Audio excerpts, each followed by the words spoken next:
You might be wondering what kind of a person would make a tips and tricks video for a demo. Hi, I'm Dot. I actually had a few reasons that made me want to make this guide, but the main thing is Washington Prime is a decently hard game, even if you only get to play through a couple of levels for the time being. Please allow me to set the mood for those who haven't heard of this perfect random published FPS. Washington Prime takes place in Washington, duh, but the year is 1998 and its plot and characters mostly reflect that of cinema from that period. Cheesy and fun, even babies should love Washington Prime. Okay, now you're aware of why everything looks like that. This demo isn't as hard as it seems. Yeah, it's challenging and it demands a lot of decision making before and during gunfights, but your biggest hurdle is the lack of information the game gives you. What I've got for you today isn't a list of simple tips like the neat little camera system you can use to stalk bad guys, jump peeking over office dividers helping to clear rooms easier, or trusting no one even if they're wearing a pretty suit. Hey buddy.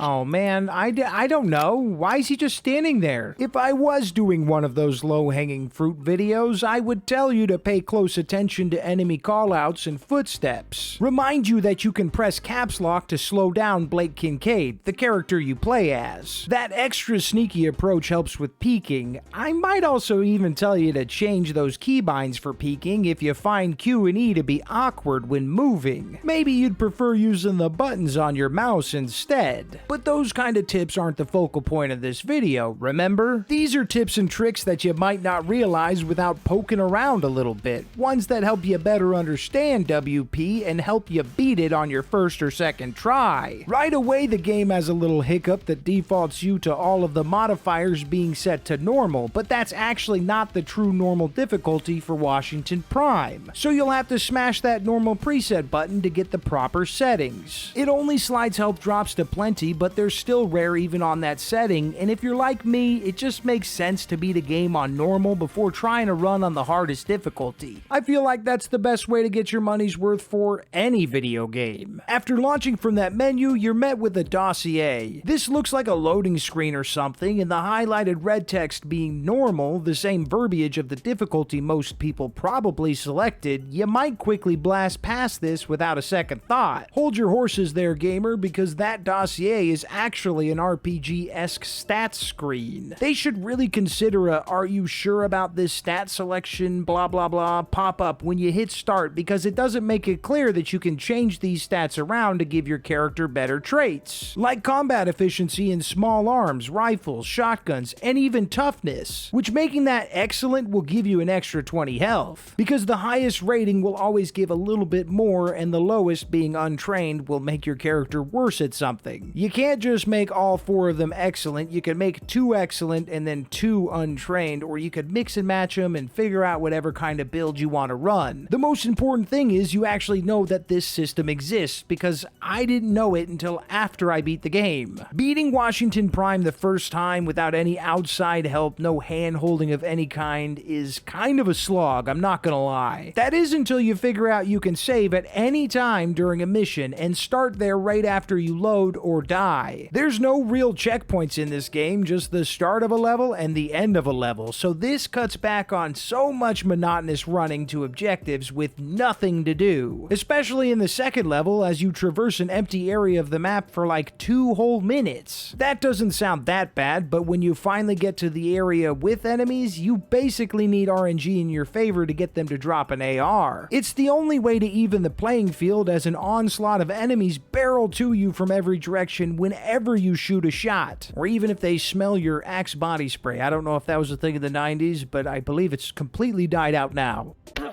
Die, bitch, fucker. Without body armor, you're basically a 3-hit kill from pretty much any enemy, and 1 or 2 shots can leave you with below half health. And those cute little health packs you can find laying around only give you 10 HP, so you can rarely ever count on them. The med kits, on the other hand, those bad boys will heal you for 25 a pop, and you get 3 of them when you pick up a pack, which you should make sure to do if you ever come across one, as you can carry them around with you to use them whenever you see fit. That ringing in your ear you hear every so often isn't because all of this is a simulation taking place in a hidden Russian submarine. No, that would be silly. It's an item radar that pings you when you're close to pickups.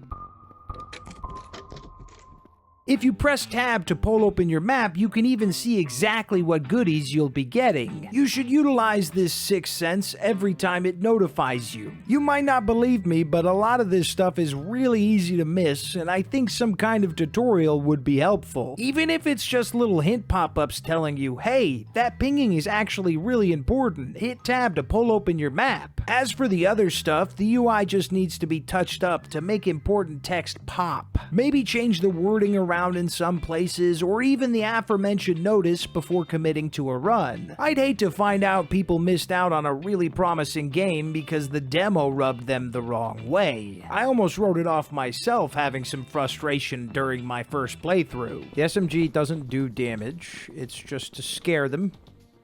No AR drops. He's What? dead. There's like 8 of them lined up and they all shoot all at once. This is ridiculous, dude.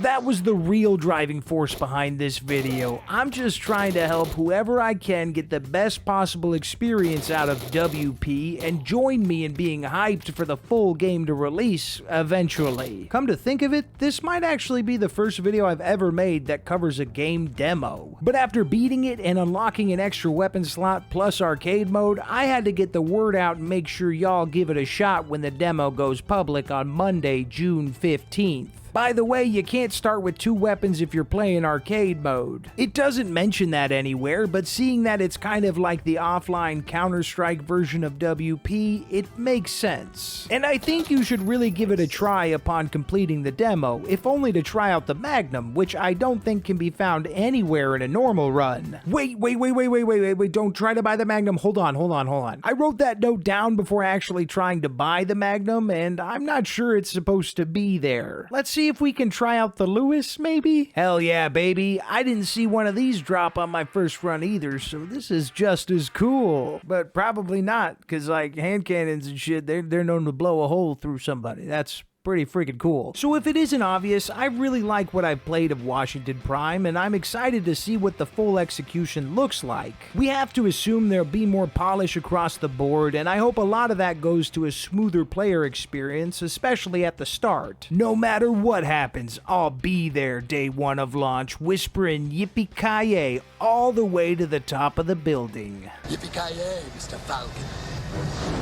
I mean, I kinda have to, considering I submitted my likeness to be used in the game, and the response I got from the devs seemed positive. That would be so sick to finally go full NPC. The devs also asked if I wanted to do some voice work for Easter eggs, and I said hell yes, brother, but I never got a follow-up for that, even though I would have been so down to give it a shot. But I mean, it's not too late for Ultra CDG to hit me up, right? We're just in the demo. This isn't full release. They could still, put me in their game more if they want. I wouldn't say no, never. I even got an idea for my vocal warm-ups. It would just be me singing the praises of the members of this channel, which is something I'm gonna do anyways every single video because these guys go out of their way to give some extra support to my family and I every month, and they don't have to do that, but they do it anyways. They're just that cool. You just knew I was gonna give some extra love to the 1-year members, didn't ya? Well, how about the homie pluses, because I love them too. You got KT Monkey, Wicked Wicker, Mark Maidens 5911, Anton Stills, and Filthy Weeb 776. And then shining with all their bright glory, you got the homie golds like Slick Willie 988 and Dookie Booty. The man's name is always fun to say. I love both of their names, really. All of these people are going above and beyond, and I can't explain how much it means to me. You guys are so freaking cool. Thank you all so much, and thank you everyone who's watching the video. There's a little bit left, but I'm gonna say it now. I guess I should have mentioned that the guns feel great. Combat can be a little wonky, but still ultimately really fun with its sweaty reflex-based shootouts. Oh, and the music. Oh, brother, is the music good. It is so good.